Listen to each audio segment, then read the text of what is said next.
what is the real truth? The truth is that sometimes Africans get mad at me when I say it. But after all, Bush learned some lesson.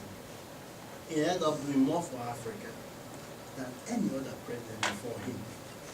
In fact, I have a copy of the book I put together, an edited volume, brought some of the most critical critics of Bush, Guy Martin and others, to evaluate different policies, from PEPFAR to the Millennium Challenge to South African Famine Initiative to, we can name them.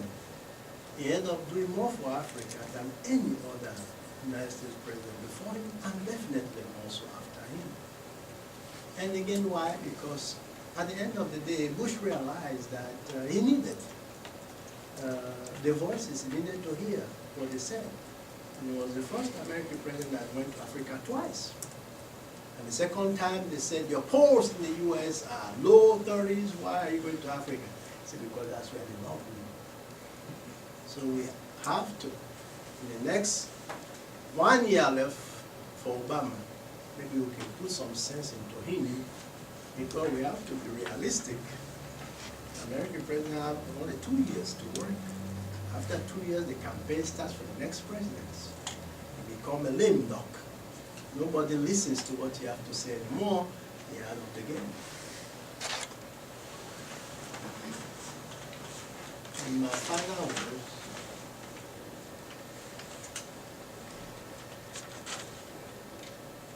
as I always say, we have to go back to those Egyptians, other Egyptians, who taught us that no matter what we do, we should always do ham and tepu, which in English means we should always do everything in peace, always.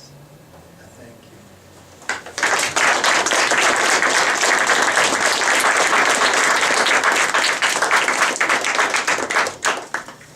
Will you take questions? Please. Just, I guess, a few questions. One, the issue of resistance. How does it factor in your analysis? Two, why is this increase in the involvement by the U.S.? Is it due to their economic decline? And the Arab Spring, about the fact that it is manufactured, if you can shed a bit of light on that. And currently, how convincing is the U.S. as internationally? I mean, I know in the Middle East, they're not that convincing. So,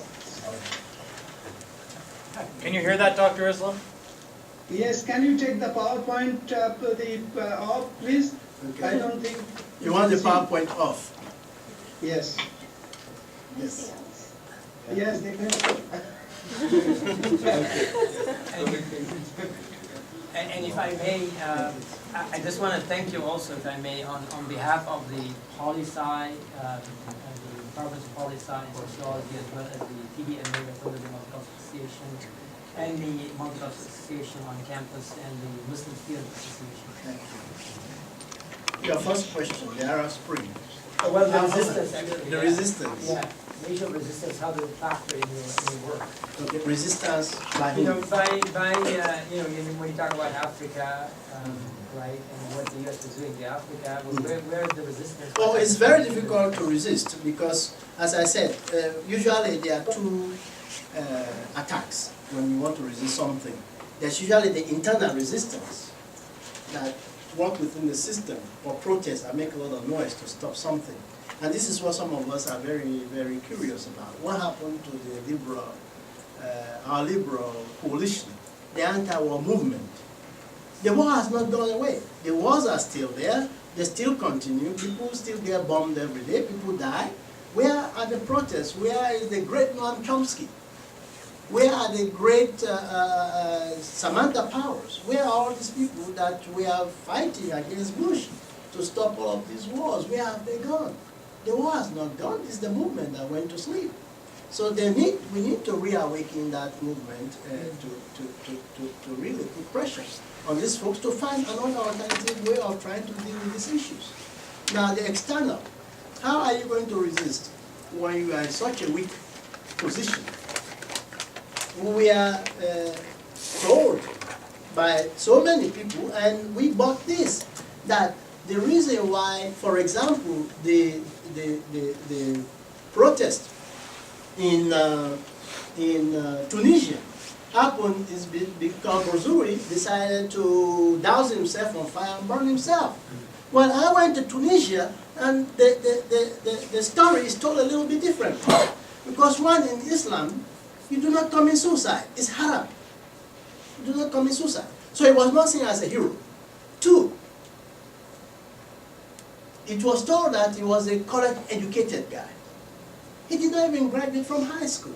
That is not to hold anything against him. I'm just telling you how the Western media sometimes is represented, try to buttress things to make it look good. Three, the reason why he committed what he committed was because a 45-year official woman slapped him.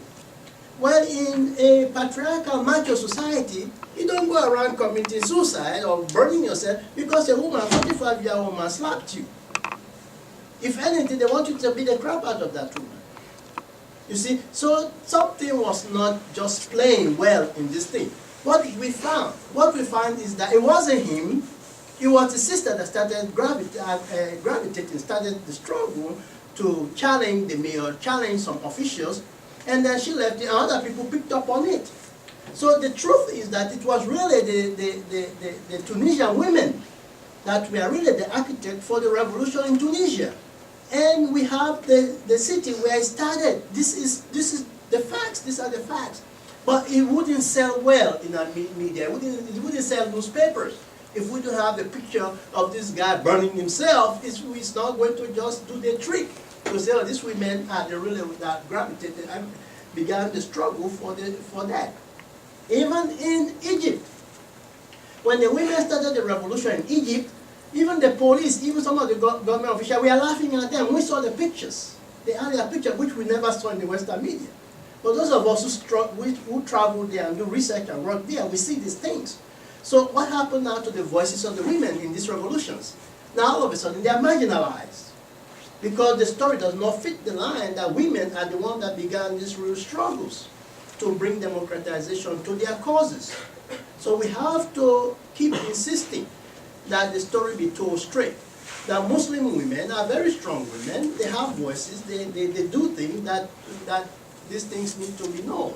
Not to just always portray them as this passive or always marginalized women in society. They are, we're not denying that.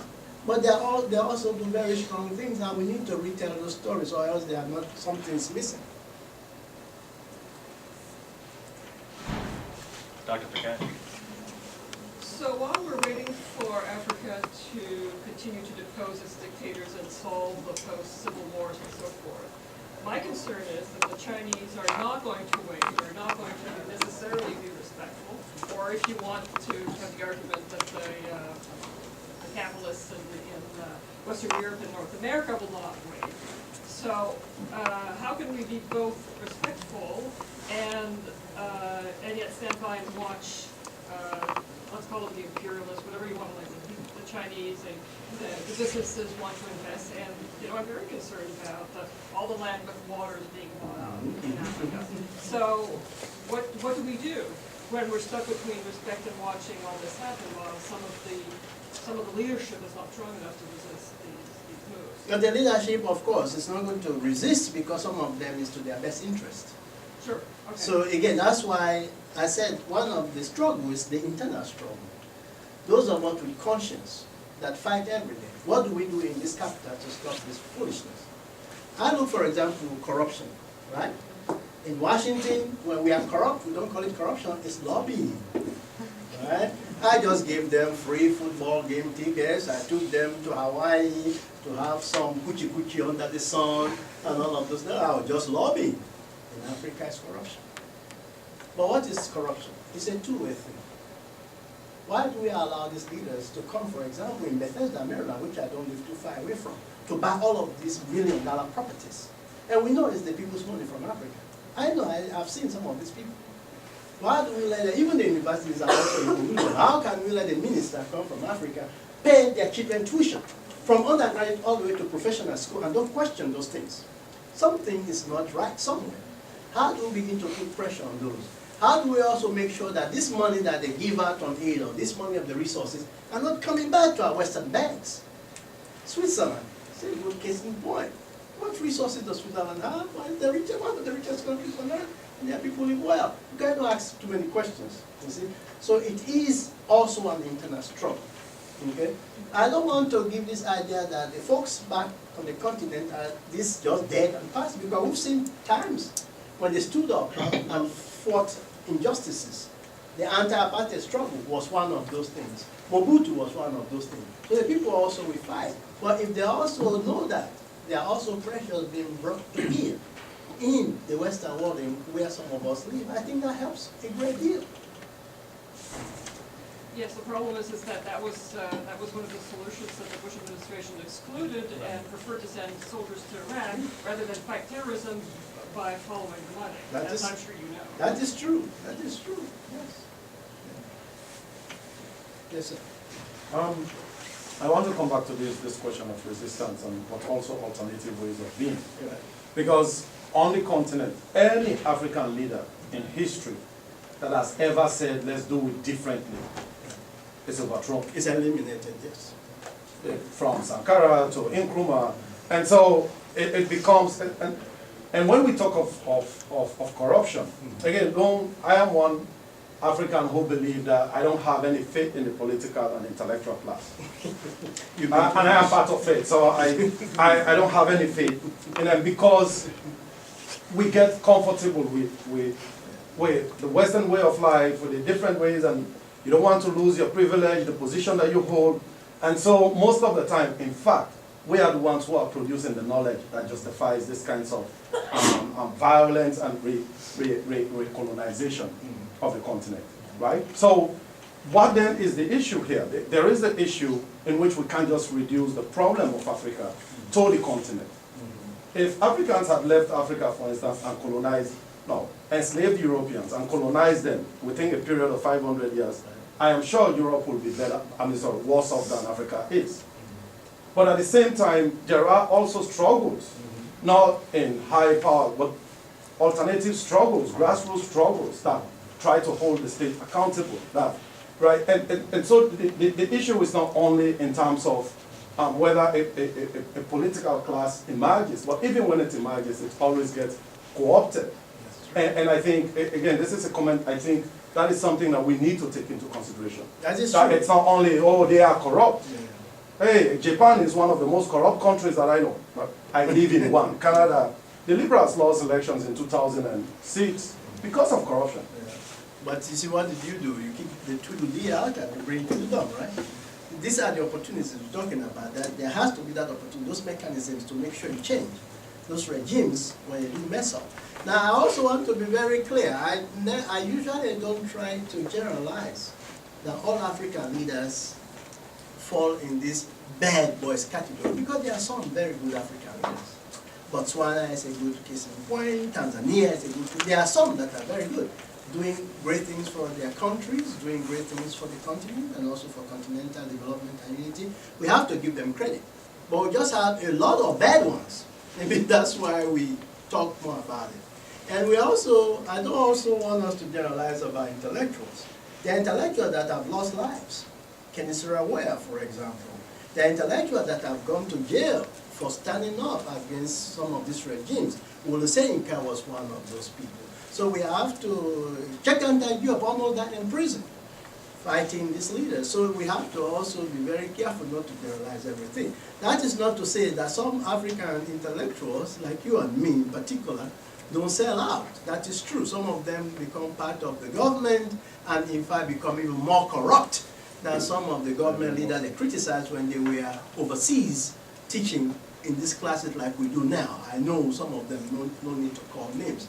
That is very clear. So now what is the solution? The solution, as I said, is that there has to be a soul searching amongst us, because what happened again, some of us academics and even politicians don't like to criticize or bring people to the mat when they're doing something wrong. You witness it on our UNET dialogue.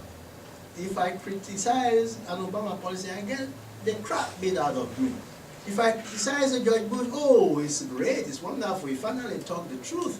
Well, again, you have to be balanced. You just cannot pick and choose when to make your criticism. You go home to sleep when your own person that you support does the bad thing, when the person you don't support does the bad, then you speak. We have to get away from this hypocrisy. That's the only way we academics are also going to be taken seriously. Because if you're only going to support one group, and then when the other group comes, you all of a sudden you become this critical analyst, then there's a problem with that, and some of us scholars does it. So we have to go back and re-examine ourselves to be very balanced. If one leader does something, you say it, then the other person can, no matter if you support them or you like them, you also have to be what we call an equal opportunity critic. And that is where one of the solutions we have to really seriously think about. Are there any questions in Aurelia? One question. Yes, Is sir. there any plan in African continent? Because there mostly is a brain drain. All the qualified people, they come to the West to get the opportunity and they leave their land empty. So maybe they are not getting the opportunity there. They get the good companies and higher salary, and then they are absorbed in the West. Okay. I love that question. If you just do a quick Google search, just put my whole name and just say brain circulation. I prefer the concept brain circulation to brain drain. Why? I will explain. The only time we talk about brain drain is when they leave Africa and come to the West. But there are more academics that leave one African country and go to the other country. For example, Zimbabwe, they go to South Africa. But on the continent, it's not called a brain drain. It's only when you cross that Atlantic Ocean does it become a brain drain. Two, I did a quantitative analysis of numbers and all that. And it's very interesting to find out that there are more that really return than stay. But the ones we know are the ones that stay. We don't know much about the ones that return. And the ones that return have to struggle in many fronts just to make it. And some of them do stay. A few end up returning again because conditions get so adverse, either for political, economic reasons, they come back again. We also have to be honest about that. And then we also find out that many of the African scholars and engineers and others do have projects in Africa that they go back and do things with. I know colleagues that teach one semester, they have arrangement with their universities to go back and teach one semester. Because their university cannot pay them, the universities in the US pay them this money, but they have worked out arrangement where they can still contribute. So now one begins to ask, what good is it if you go back there and you stay there and you become a liability to the society when you cannot produce anything? So you become not a brain gain, not a brain drain, but a brain liability, a brain dead, as I call it in the paper. So there are these very interesting mechanics that are in play. It's not all that very clear. And then if you also look at the literature itself, the theorization of what brain drain has become very questionable because data does not support its validity. Yes, sir. Has Congress ever declared war on an African nation? The Congress? Yeah. No, and that was the strangest thing. Obama sent people to Libya to fight without even consulting Congress. It was after the fact they didn't notify them. Same thing happened in Niger. After I sent the 120 troops, then 2 days later I sent a letter to Congress. I've already sent 220 troops. So it's like this guy is flaunting with the War Powers Act. But it's not going to call it, it's sending them for war. It's going to call them for what? Military advisement. It's just the oxymoron like military police, right? When doing the military police things, we are trained to fight, to go to war. So it's very good. One of the things you have to give him credit for, he knows how to use words. He knows how to sell his program to people. And that was Bush's Achilles heel. That he didn't know, he wasn't that cool with the language and how to get people to rally around him. So Obama is very good at it. And that's why he's more dangerous. Because he can sell things, he knows how to count, he knows how to phrase, He's a handsome guy, he's good looking guy, he's cool, the young folks adore him, and so he can really get away with a lot. And those people are the most dangerous people to really look out for. With the bush, you know, we have bush tanks. He doesn't mean what, right? Bring it on.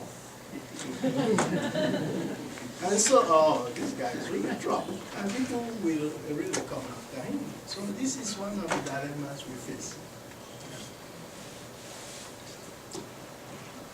Can I do a follow-up if there are no, there is a question. I was just going to ask, how much of the resources in Africa are rebel-owned? Huh? How much of the resources in Africa are rebel-owned? Rebel owned? Yeah, rebel-owned. Well, believe it or not, I don't know how much resources really rebels really own. Because what is usually done is that if even they occupy territory where there are a lot of their resources, we do have international mechanisms in place that make it very difficult for them to really gain much from those resources. And again, I don't want to give the impression that every part of Africa is in chaos, according to Haiti. Every place is fighting. There are more countries in peace than they are fighting. But we have just too many people fighting. We don't want that. Any one country in war is already one country too much. We have to be very clear about that. Now, do some of these rebel groups or opposition groups have legitimate reasons? Yes, they do. We cannot discount that. But most of the time, when some of these groups who fight to create change, or when they come into power, they even do worse than the people they got rid of. And that's why sometimes it's very difficult about democracy too, the opposition. They will sell you this nice propaganda, this nice bill of sales, we're going to do different from the government, bring us in. They come in there, they do even worse than the former administration. Again, why? Because most of these structures are not yet institutionalized. Democracy is not, as we want to sell it, having elections. Elections mean nothing. It's just one step towards real democracy. Until procedures, until rules, until law become institutionalized and people begin to live it as a culture, then can democracy hold. But what we're doing the reverse. We're saying that we are going to force this democracy. We've seen it in Nigeria, where we brought this democracy in Nigeria and forced it down, and then the Nigerians said, you know what, it's all great, but I think we want to take our time. We're not going to rush anymore. Because they know the disasters of what happened in the 1990s with that forced democratic surge. And that's why you see the Arab Spring, quote Arab Spring, never took place in Nigeria. Because the Nigerian citizens just say, you know what, as Rosa Belkadi writes very well in her article, they just realize that they've seen all these things and it didn't make any change in their lives. And unfortunately, and this is very unfortunate, as we begin to dig more and more and more into using computer visualization, butterflies are analyzing data on the Arab Spring data on social media, we begin to see that even the people who were in these organizations that we are fighting, when you begin to follow their tweets now, the ones we've identified as leaders, begin to follow their tweet, their Facebook, and all that communication, they too are illusion now. Why? Because you have 40% of unemployment rate amongst the educated. People who have bachelor degrees from universities and colleges cannot find jobs. So they say, well, we've done all of this revolution, we've done all of this change, what good is it doing us? This, we never heard about unemployment in Libya. Now all of a sudden we have 40% unemployment rate in the Maghreb, including Libya. So if you follow their tweets, and we computer scientists and we are people, we begin to dig more deeper into all kind of, we have this what you call big data bank that you could now also track them down and see, and there's also Vira that we track them. Now we begin to see that they are really disappointed about what they thought they were protesting for and all that. And now some of them has also realized that they were snookered in many of these protests. We are out of time for questions. Did you want to announce something? No, but actually there are, I mean, I just wanted to do a follow-up, but if the, you know, without. I think we're out of time, but I'm sure you'll stay for a few minutes and visit if you have a chance to do that. There's refreshments here. This is the political science department's last in our speaker series for the year, but we will relaunch next year, so look for the news at that point. We have a Facebook site and all that, and we'll get posters there. So thank you very much for coming.